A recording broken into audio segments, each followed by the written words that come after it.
You know that feeling when an idea hits you like lightning? That moment when creativity strikes and suddenly everything seems possible? Well, welcome to Mesa Talks, where those moments aren't just happy accidents, they're what we live for. My name is Oscar Mota, and I've spent the last 7 years chasing those lightning bolts of inspiration across industries, continents, and creative disciplines with my team at La Mesa. We're all about setting a place for everyone who believes in the power of creative thinking. This is just not another business podcast or design talk show. It's a table where we get real about the messy, beautiful, and chaotic process of bringing ideas to life. In every episode, we sit down with groundbreakers and rule breakers and change makers who are reshaping how we think about creativity in business, life, and beyond. Because let's face it, true creativity isn't clean, tidy, or polite. It's raw, it's wild, and it's beautifully chaotic. And speaking about chaotic brilliance, today's guest is Moey Shawash. This guy is the real deal. A creative strategist with 18 years of experience in the wild, wonderful world of brand strategy. He's worked across the MENA region, blending cultural insights with killer business strategies. Moey is a numbers guy, but he has the soul of a storyteller. I know, I've known him for years. Grab your coffee and get comfortable because we're going to talk about chaotic brilliance. Moey, thank you so much for doing this. It's a pleasure for me to have you here. We haven't seen each other in a couple of years, but we've had always a very close personal relationship, sort of intellectual relationship as well. Since I got here, you were one of my creative friends since I moved to Dubai.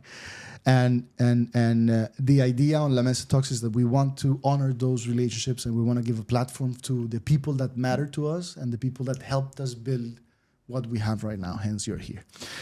Let's start from the beginning. What are you up to these days?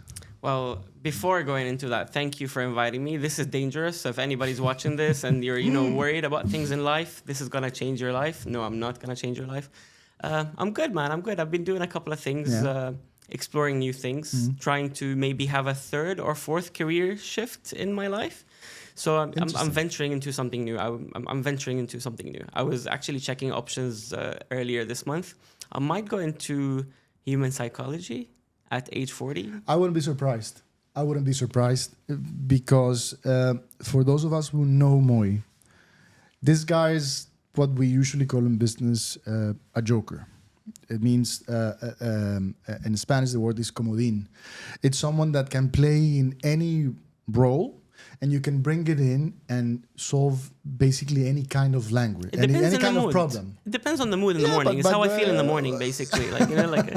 But no coffee. No coffee morning. It kind of stays in the DNA, the coffee in the morning. But yeah, it depends on how I feel in the morning. Honestly, I you know how you wake up and your mood makes you decide what color you're going to wear. Like, I don't know what happened, but you decided to wear this color today. I'm wearing black because I'm like, this is Christmas, end of year, and I'm still getting jobs.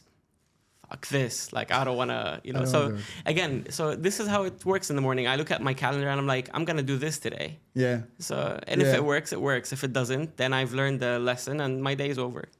But this is exactly why we want to talk to you about what we're going to talk about. Because this is chaotic creativity, and it starts from how you feel and how you do things. So I'm going to start with just the fundamental question here is, why do you think chaos is so misunderstood in what we do in creativity? I mean, like, chaotic is always equals unorganized, always equals problematic, always equals something that has a negative connotation to it. We know for a fact that that's not true. Yeah. But as you were explaining your mornings, which is beautifully put, it's like theory of chaos. If you throw a drop, it might go any direction. So why do you think chaos is so misunderstood? I'm going to call it mislabeled in creativity. I'll tell you why. I think one of them is a language barrier, and it's how people want to see things. People think chaos is a mess. A mess is not necessarily a bad thing. So I am, by the way, a very OCD person in life. I'm very ADHD, very OCD. If I die tomorrow and you get my laptop, you don't need a handover. Things are categorized, filed, and named correctly as if they've been handed over to you already. But the way I think cannot happen this way. And a lot of people don't know this, but the word brainstorm for thinking came from the fact that you need to create chaos. You need to have a storm. Yeah. And what a storm does is that it eats everything alive around it and messes it up. So chaos is needed is because nobody can think in an organized way and come up with something creative. If you think in an organized way and your brain has to think with every input in an organized way, you're just executing, you're not thinking. It's like how you do steps. How do I go to the bathroom? I open up the door, I put my foot in, I sit on the toilet seat, I let my bowels out, right? This is but you cannot do this when someone tells you come up with an idea. You're like, oh, this is the brief. This is what they want. I'm going to give them 3 videos and 10 files. Done. Where's the idea? You're just thinking of functionality. So creativity needs you to be thinking like a mess because you need to be organizing the storm around you after you have actually created a storm. That's very interesting because if you think historically, every single important breakthrough of humanity comes from this. Yeah. Right. So we can bring up examples specifically like since the beginning of the Homo sapiens, we discovered fire, and we discovered that the Maillard reaction, which wasn't the Maillard reaction back then, but the transformation of organic matter through fire. Oh, like something had to burn their hands to find that, right? Yeah. Like same as Galileo discovered that how gravity functions before Newton. And we can, come back to Turing as well and how he discovers stuff. Chaos is beautiful.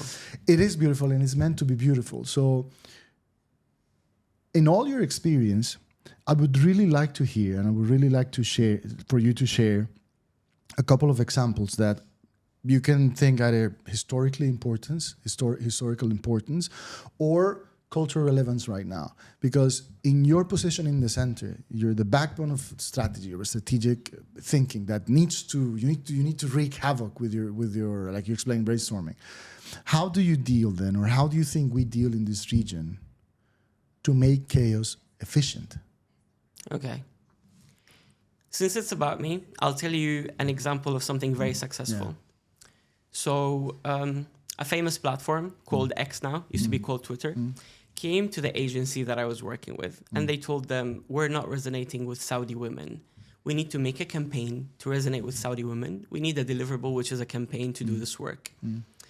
And I sat with a team of my bestie. She's a copywriter from an art background, and with another designer. And it was the team designer, art director, copywriter, and at the same time strategist. So this was a new formula that we're trying out because we believe in the life of chaos. It shouldn't be split between creative department alone and strategy department. We tried to analyze what's going on, and I'm like, the first part of the chaos is I don't want to deliver a campaign because this is not something a campaign can solve. Because a beautiful campaign would be like, hey, women, use Twitter. And we put a beautiful photo of a woman and we write in Arabic, yeah, this is for you, now use it. And this is not going to do the work. So I wanted to go into chaos of thinking and thinking of human behavior. So I started looking at how women behave. And I'm like, why do Saudi women not use Twitter? Looking at the Saudi culture. Maybe because I did some social listening, and some of them were getting marriage proposals. Some of them were being stalked on Twitter. Some of them were being sent, and sorry, you might want to edit this. Some of them were being sent dick pics. So that's why when they go on Twitter, they used to have normal weird names. They would call themselves Oscarina Motta, for example, just because she wants to hide herself, right? And then I looked at other things. I'm like, something struck my mind, and it happened to me in the bathroom. And I kid you not, I just want to tell you the story because it's not been told. This is something that we won awards for, right? I was sitting in the bathroom, and what do we do in the bathroom? If you don't have your phone to scroll through TikTok in the bathroom, what do you usually do? You grab a magazine back in the days? You find anything in the bathroom to read? Anything that distracts you or just gives you... Yeah. So I found nothing but shampoo bottles and things that we keep in the bathroom. And then I looked at the Arabic labeled, and I realized that all the shampoo bottles, except for men's shampoo bottles, were addressing me as a woman. And then I grabbed a bottle of Ariel detergent bottle or fairy bottle. And I noticed that although this product is something that I use, it was addressing women only. And I'm like, oh, so if it's a product about house cleaning or product about anything else, it addresses women. But if it's any other product, the gender neutral term in Arabic is masculine. It's male. Then I looked at the platform in Arabic. I flipped Twitter to Arabic, and I've never done that before in my life. All the platforms that I've been using were always set to English, although it's not my first language. It's just because I'm more comfortable in English. And when I said it in Arabic, it sounded like a very masculine platform. Yeah. And then everything on Twitter was basically news. And it was basically serious. And it was not fun. And when brands were being fun, they're not. But then I looked at it in English, it's a completely different vibe. So I realized that the problem is not a campaign that's going to solve the problem. It's the platform. It's a structural issue. It's a platform. It's the way that we're using Arabic. And because Arabic is a language that actually doesn't get as updated as English. Like, for example, Oxford Dictionary's word of the year. You heard what's the word of the year this year? I've never heard it. Brain rot. Ah. Because brain rot has been a term that's going viral. So now they added it to the Oxford Dictionary. Same Arabic, thing happens in Spanish. Same thing happens in Italian. It gets fed with the zeitgeist. Yeah, well, you know when was the last new word added to Arabic? Back in the Prophet days. I'm not surprised. So Arabic is not a language that really adapts. They either phonetically translate the word and whatnot. So the solution was to create, and you probably remember this. Remember when Facebook came out in 2007 and there was a pirate option from the languages where if you choose it, Facebook says ahoy mate instead of good day. Yeah. So I'm like, why don't we do an Arabic language option that says Arabic female? And when you choose it, the platform speaks to you as a female. Regardless of your gender or whatever you declared when you signed up. And that could be the solution. Yeah, and it was. So we went to the client and I'm like, I'm not going to propose a campaign. We're going to talk to your research and development team and come up with a new language option called Arabic female. And when somebody registers, you're going to ask them, are you a male or a female? And if they choose female, the platform's going to speak to the women and say, tweet, but tweet as a woman, not as a man. And change the language gender. And then you can do a campaign working with other brands saying, you know what, write the tweets addressing women. Because again, I think Spanish is the same. Yeah. Like it's a language where you Gender. have special gender connotations. Yeah. Arabic is not. The Arabic gender neutral verb is male, masculine. Especially the formal, the Fosha. Not really, versa, any of it. It's because of the neutral. patriarchy. Yeah. The patriarchy is, I mean, now it's going political, but patriarchy is part of the language. So they made sure that the language addresses plural in men.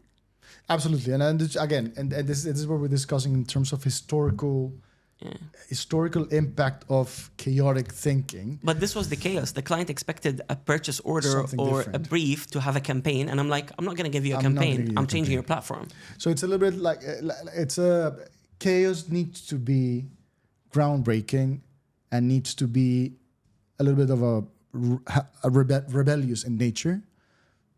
Because sometimes going against the status quo is what's going to give you a proper foundation to break that ceiling glass. Yeah. And not everybody goes to the clients and say, we're not going to give you what you asked for. We're going to give you what you need. Problem is, chaos helps you do that. And also you have to set your, I don't want to misuse the word, but your reputation for. Again, and at La Mesa, Moey, and you know it very well, we are all for empathy, we're all for kindness. And this radical candor approach is no. You're asked for this, but this is not what you need. Yeah. If you want to be successful with this approach, you need to go the other way. That's chaos. That's removing like a gust of wind that sets your sail on a different way. Like when Magellan went down south, he wanted to find something different, and he found a strait. We passed, we survived, but it was that chaotic decision making in the last moment. But that why saved didn't he their go life. the other normal way? It's because everybody gave him the other way, but never justified why shouldn't he go in another way. Exactly. So we don't understand creativity, and this is why my question at the beginning: how do we find that? Where do we reconcile that chaos is necessary and it's not negative, right? How do we do it as creative leaders? Or how do we pass down this message to young creative females in specific? Like, you need to challenge the status quo. You need to think chaotically. It's fine that you have 100,000 Post-its on the table. It's okay. You're not going to be frowned upon if you think that, or everyone thinks that you're unorganized, because in the region specifically and where I'm come from, it's very much like you have to look and speak in a way. You have to provide a certain specific approach into things. If you're going corporate, you don't wear Yayoi Kusama t-shirts or fantasy stuff. I went to my parents' funerals wearing this. Absolutely. And, I didn't even dress formal for that. Absolutely. And it's not a horrible thing, by the way, sorry. And people that know Moey, for example, know that, okay, I need to break this because I need something great. I know who to call.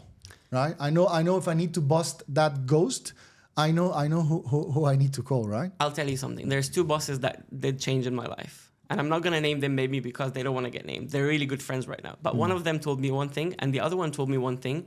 And they're both completely different approaches, but they both work. Yeah. One of them told me, everybody's stupid unless proven not. So deal with everybody who approaches you as a stupid person, but give them a chance to prove that they're not stupid. Yeah.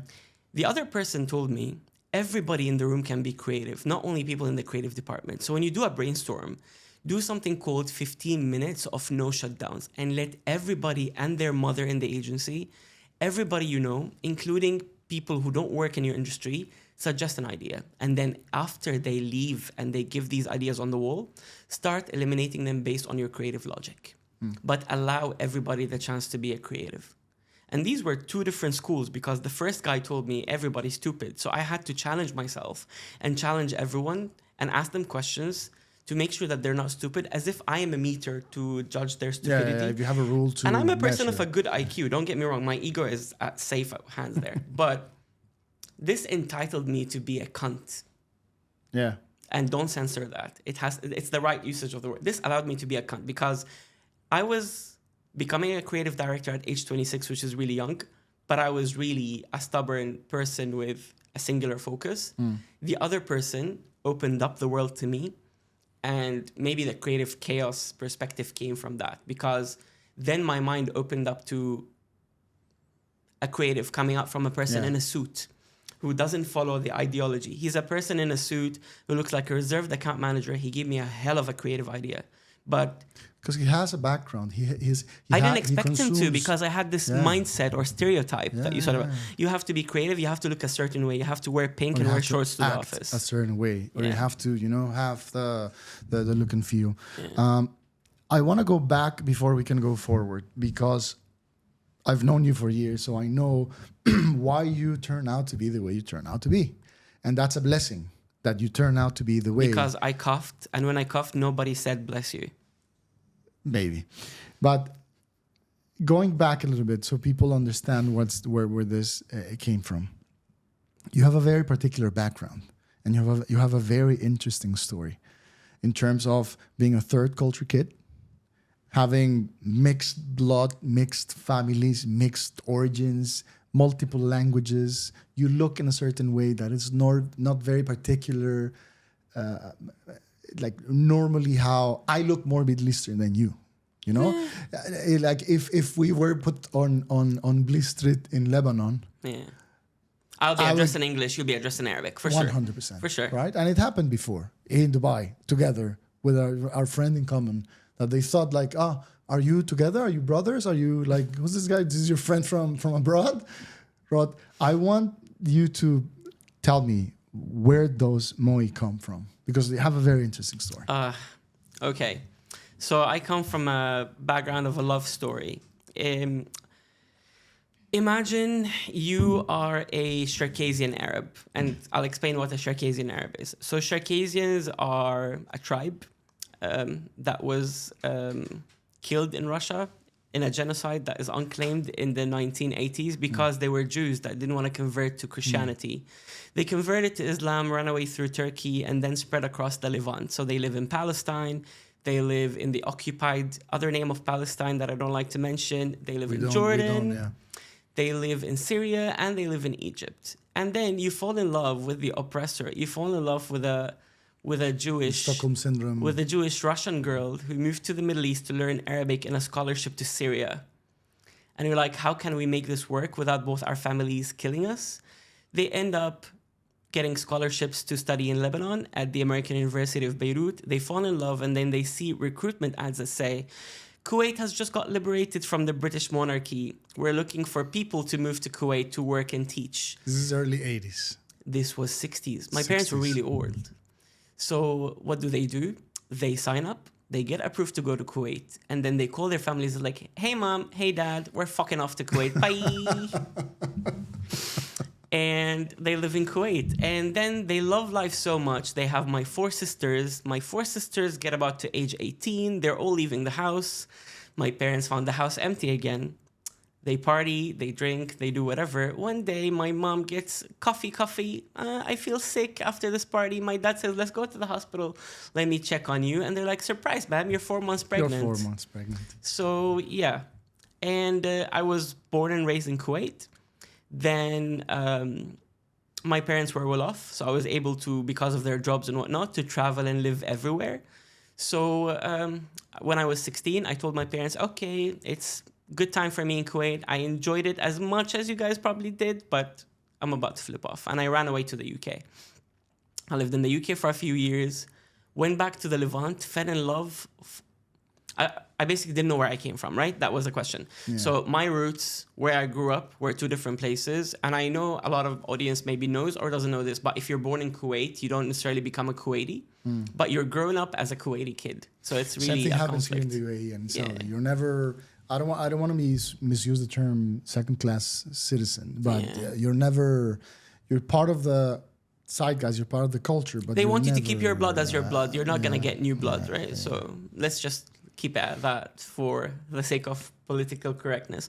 But I didn't know where I belonged. I went to the Levant. I went to Jordan, Lebanon, and Syria, and I'm like, fuck, this place is awesome. And because I had a Jordanian passport, my father's Jordanian, I felt like I belonged there. But I felt like because I didn't grow up there, I'm not like the people there. I speak the same language, but I'm not with the same DNA. And then, I didn't gel. I went to London and I gelled because London was a cosmopolitan city where my friends were from different nationalities, different backgrounds. And then I visited Dubai and I found out, Dubai is the same thing because I'm in a company of 400 people of 120 nationalities.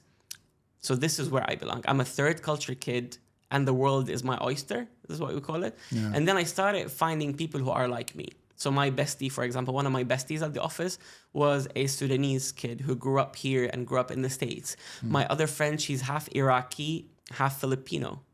So, and she grew up in Kuwait. Yeah, and they're both the team that runs Dukan, by the way. So if you ever heard of the Dukan team, they're my friends. This is how their backgrounds were. We're gonna link all of these references below because we have to give these guys props. Yeah. For years, they've done fantastic work.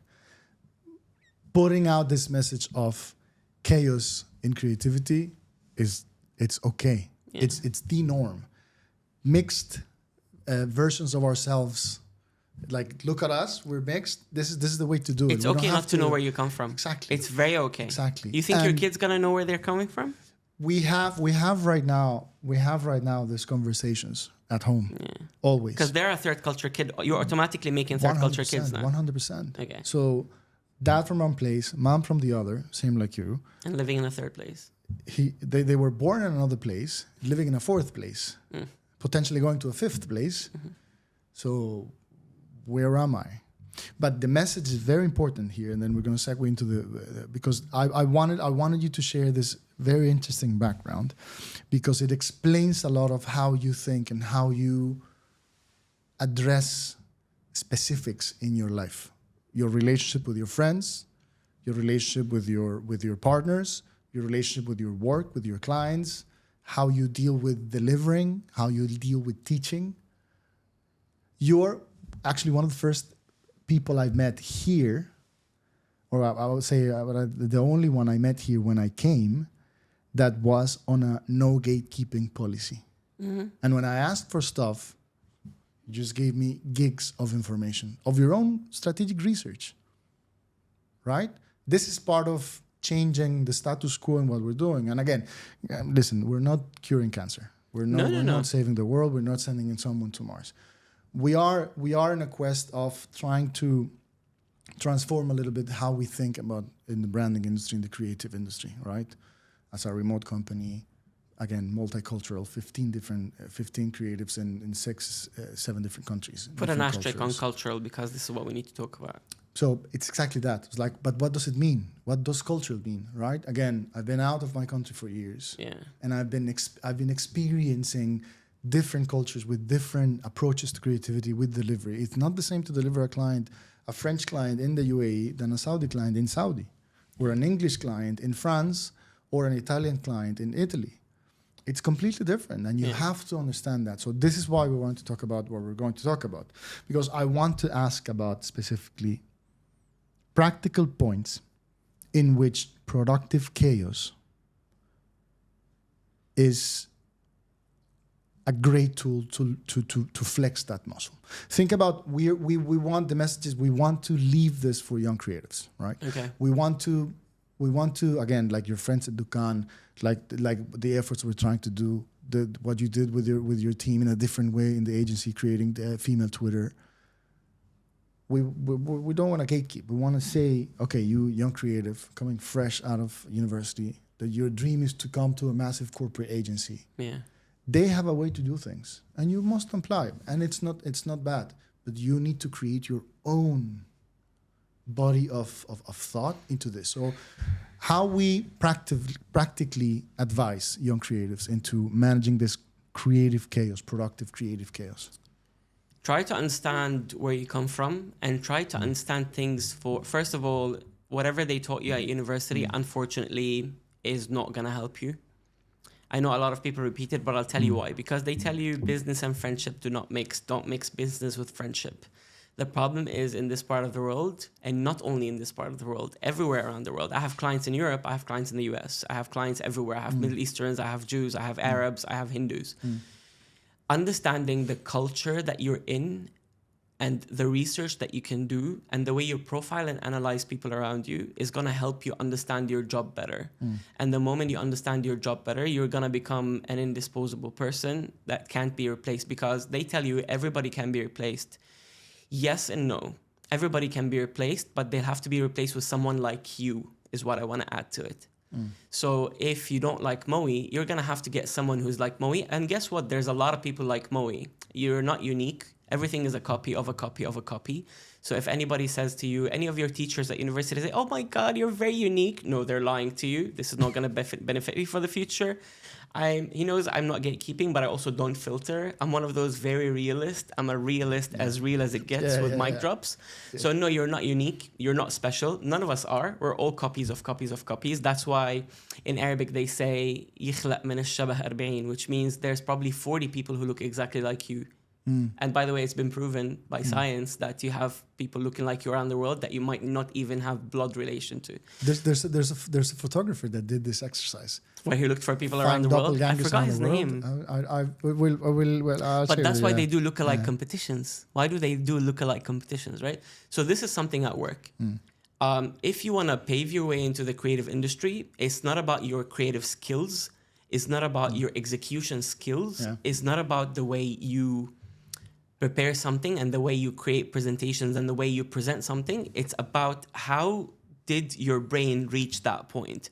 How did you think? And this is what we call it a creative chaos. The chaos starts with you understanding who you're talking to, understanding your client, but at the same time, doing what your heart tells you is right, not based on hunch, but based on research and data. And I'm happy for the new generation because we didn't have ChatGPT back in the days, and we didn't have, Google was pretty much limited back in my days.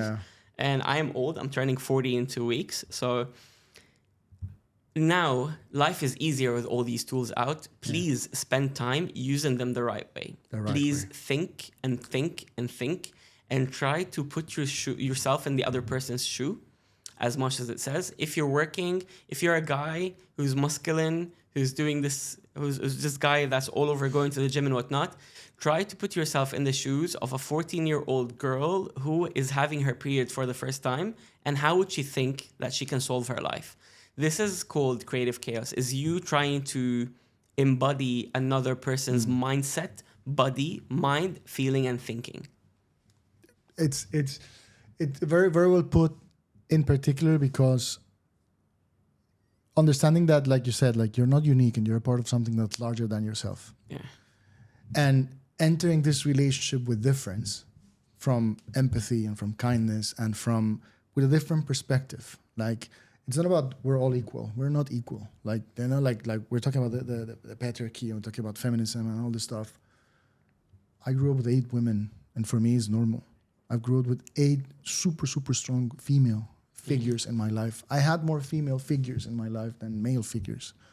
So for me it's normal, right? But when you, like the examples you put, when you enter this relationship with new ideas without fear, but with empathy and kindness, and really understanding that it's okay to be unorganized. It's okay not to start from 1. You can start from 5 and go back and figure your stuff out, but really pushing through that outcome, looking for, and I want to use a very cliche, shitty line, which is adding value. But it is, what else can you put here that is going to make a difference, right? You're not yourself. alone. You need to put yourself out. Exactly. So how are you touching your work and other people's life in with this? Understand where you're coming from. I don't know.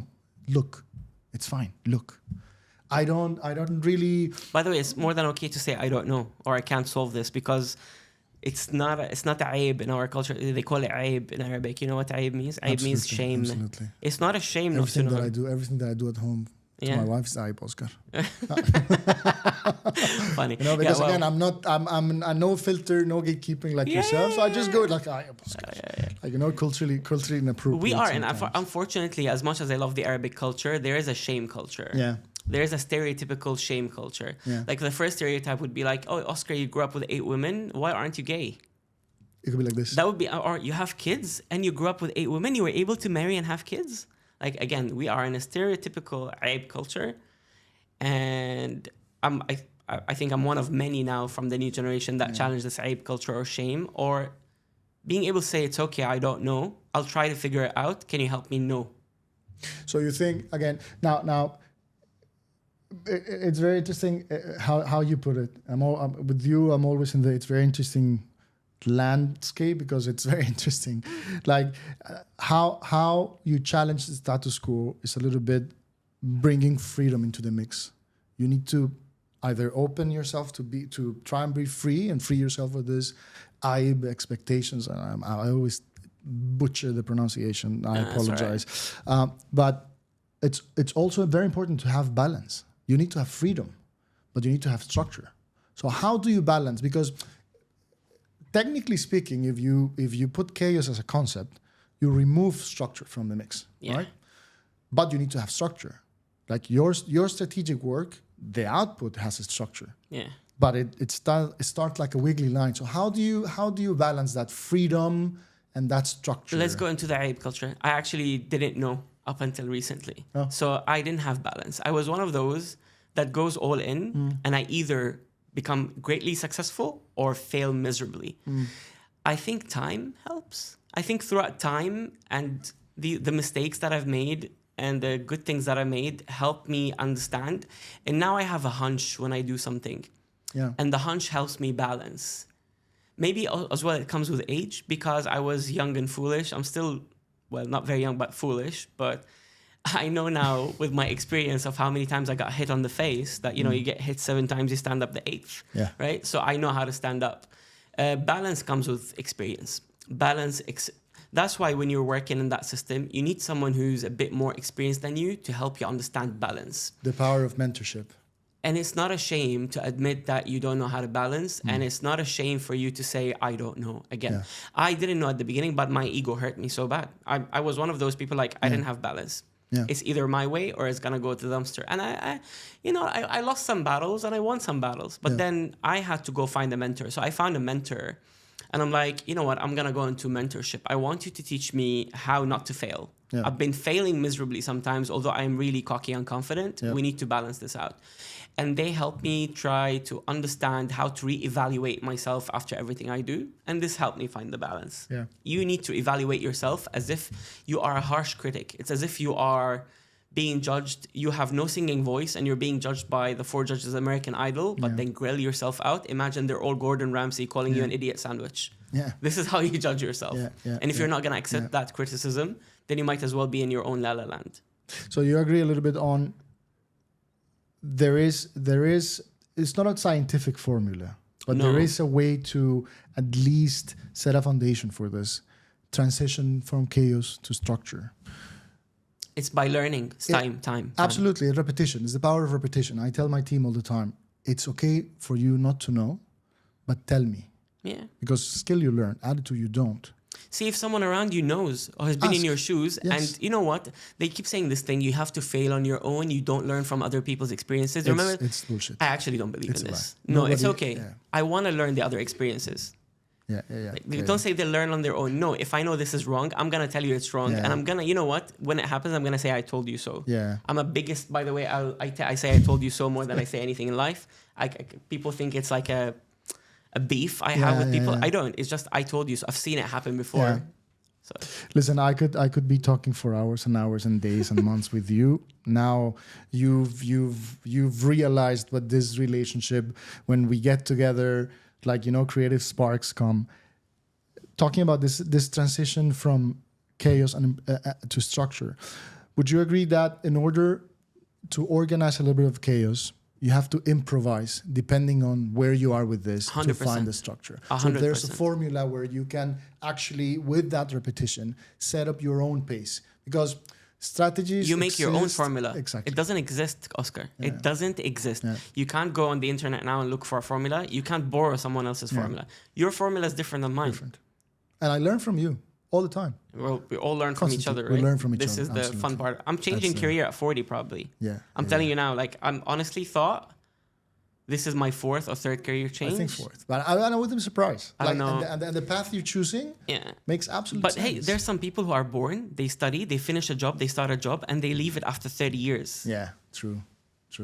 I realize that's not any person in the creative department. If they are creative who are not changing their jobs, there's something wrong with you. Let's start wrapping up, but let's get a little bit pragmatic and practical in terms of organizing that. Like, if we want to quantify that formula and give specific, like, repetitions, exercises and stuff, what tools do you use that could help someone starting or someone experienced like me to get into that beautiful, chaotic reimagination on creativity? Frameworks. Yeah. Work with the strategist at your agency. Yeah. Don't believe that strategy and creative should be split. They are actually one department. Yeah. Use strategy frameworks. There's a lot of great strategy frameworks and a lot of methods that you can find online for free. Yeah.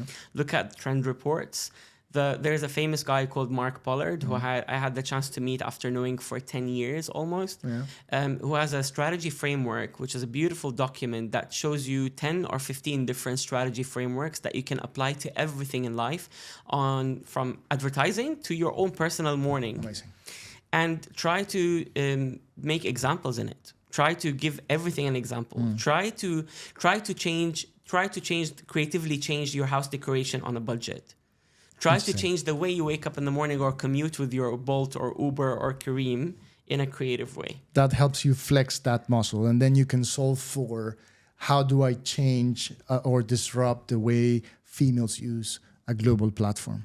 I didn't want to do a campaign. I'm like, a campaign is not going to solve this. And honestly, the idea came on the toilet seat. I forgot my phone outside the bathroom, and there were feminine products in the bathroom, and I was just reading. That's a very interesting story. Because the story that we said before, or the agency that I used to work with before, we got a can for this, right? We got a couple of can nominations. And they said, oh, we researched women and understood. I'm like, yeah, I've done this later. Yeah. But the main idea to come up with a language option came in the bathroom from a detergent bottle. You will be surprised. I held the detergent bottle and I was offended as a man. I'm like, why is it speaking to me as a woman? It says, put the dirty clothes in the washing machine, and it says die. And I'm like, why is it talking to me as a woman? I mean, I'm not offended. I love all genders, but like, and then I realized, what if I was a woman actually, and everybody's addressing me as a man? That's offensive. I put myself in the shoes of a woman, like high heels of a woman, probably, but like, yeah. We do an exercise to close. And again, thank you so much for this. It has been enlightening. I've enjoyed this today as I enjoyed it 10 years ago when I met you. We appreciate you and we love you very, very much. Thank you for your time. We're going to close with some quick fire questions that we usually do for our clients. Cool. So we're going to start with tiny desk or creative mess? Oh, creative mess. 100%. Music or silence when you're working? The loudest, most annoying music on earth while I'm working. Because that's my zone. I listen to death metal when I'm working.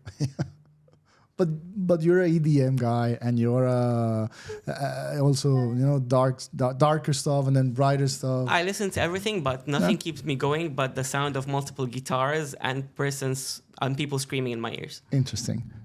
Plan it or wing it? Oof, that's a tough one. It depends. Okay. 50-50. Personally, like for something in life, in your personal life, plan it or wing it? Oof, on a vacation, wing it. Wing it. On a work day, plan it. Otherwise, You just came from London. You wing it. yeah. I mean, but 80% from London, so that doesn't apply. Yeah. Solo brainstorming or team chaos? Also depends. I like team chaos when I want to start ideate. When I want to put things together, I have to be solo. So step 1 would be team chaos for sure. Step And 2 then- would be solo. Interesting. Take notes. Favorite tool? Post-it, whiteboards, or digital? Digital all the way. Advice for your younger self? Oof. You should have been bolder and made more chaos when you were younger. You would have been richer by now and not working for money. This has been absolutely fantastic. Thanks, man. I appreciate you very much. Thanks, Mister. Thank you for coming. This is a wrap. Chaos gets a bad rep sometimes, we understand, and it feels unpredictable, but it's very important to give balance to yourself without trying to get so much philosophical. Don't let spiral out of control. You got what it takes to be creative. Thank you for joining us in La Mesa Talks, and we'll see you the next time.